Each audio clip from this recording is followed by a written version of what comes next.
আসসালামু আলাইকুম সুপ্রিয় শিক্ষার্থীরা সকলে কেমন আছো? আশা করি ভালো আছো। এইচএসসি অটো পাস 2024 নিয়ে কথা বলছি। কোন কোন সাবজেক্ট পুড়ে গেছে, কোন বিষয়গুলো শিক্ষা বোর্ড পেয়েছে, অটো পাস রেজাল্ট কিভাবে তৈরি করবে, মূলত এই তিনটা টপিকের উপর আজকে কথা বলবো। তো মূল টপিকে চলে যাব। যারা এখনো নতুন অবশ্যই চ্যানেলটি সাবস্ক্রাইব করে পাশে দেওয়া বেল আইকনটি বাজিয়ে দাও। যারা ফেসবুক পেজ থেকে দেখতেছো অবশ্যই ফলো দিয়ে লাইক দিবা, কারণ একটি লাইক আমাকে নতুন আপডেট দিতে উৎসাহিত করে। তো তোমরা অবগত আছো যে বর্তমান শিক্ষামন্ত্রী বা শিক্ষা মন্ত্রণালয়ের প্রধান হয়েছেন ডক্টর মোহাম্মদ ইউনুস। তিনি কিন্তু এই শিক্ষা বিষয়ে সকল আপডেট দিয়ে থাকবেন। তো তার উপর ভিত্তি করে আমরা কিন্তু আপডেট পেয়ে থাকবো। তো কোন সাবজেক্ট পুড়ে গেছে তোমরা অবগত আছো যে গত 14 এবং 16 জুলাই যে পরীক্ষাগুলো হয়েছে সেই পরীক্ষাগুলোর কিন্তু যে বিষয়গুলো আছে সেগুলো কিন্তু থানায় ছিল, অর্থাৎ খাতাপত্র কিন্তু থানায় ছিল। এই খাতা পত্রগুলো কিন্তু বোর্ডে নেওয়া হয় নাই। এই পত্রগুলো সাধারণত পুড়ে গেছে, অর্থাৎ বোর্ড কর্তৃপক্ষ তারা নিতে পারেনি। এগুলো পুড়ে গেছে। পদার্থ, হিসাব বিজ্ঞান, যুক্তি দ্বিতীয় পত্র, ভূগোল প্রথম পত্র, এই পত্রগুলো তারা কিন্তু পুড়িয়ে দিয়েছে, অর্থাৎ শিক্ষার্থীরা আন্দোলন করে পুড়িয়ে দিয়েছে।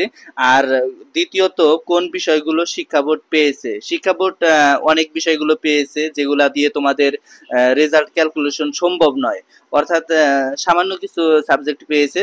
সেটা হচ্ছে যে তোমাদের 30 থেকে 11 জুলাই যে পরীক্ষাগুলো হয়েছে সেই পরীক্ষার খাতাগুলো কিন্তু তারা পেয়েছে, এবং কি সিলেট বোর্ডের মাত্র 2 থেকে 3টা খাতা তারা পেয়েছে।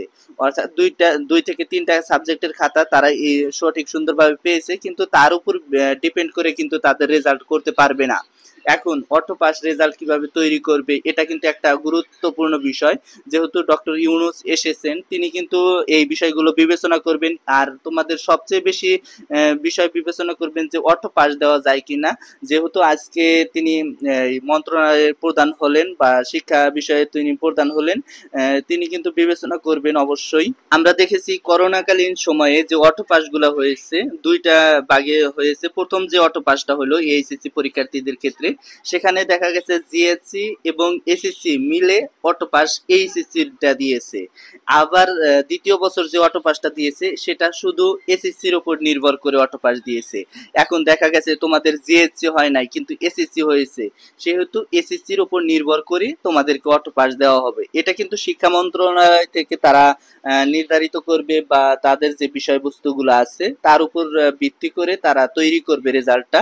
তাদের পরীক্ষাটা দেওয়া যায় কিনা, তারা পরীক্ষা দিতে পারবে কিনা। যদি পরীক্ষা দিতে পারে সেক্ষেত্রে কিন্তু তিনি পরীক্ষার রুটিন নতুন ভাবে প্রকাশ করবেন। তবে যতদূর জানা সম্ভব যে অটো পাস দেওয়ার সম্ভাবনাটাই 90%। দেখা যাক কি হয়। 99% শিক্ষার্থী তারা চাচ্ছে অটো পাসটা দেওয়া হোক। আমিও চাচ্ছি যে অটো পাস দেওয়া হোক। তো এই ছিল আজকের মতো। সামনে সকল আপডেট আমার কাছ থেকে পাবা। ধন্যবাদ সবাইকে। আসসালামু আলাইকুম।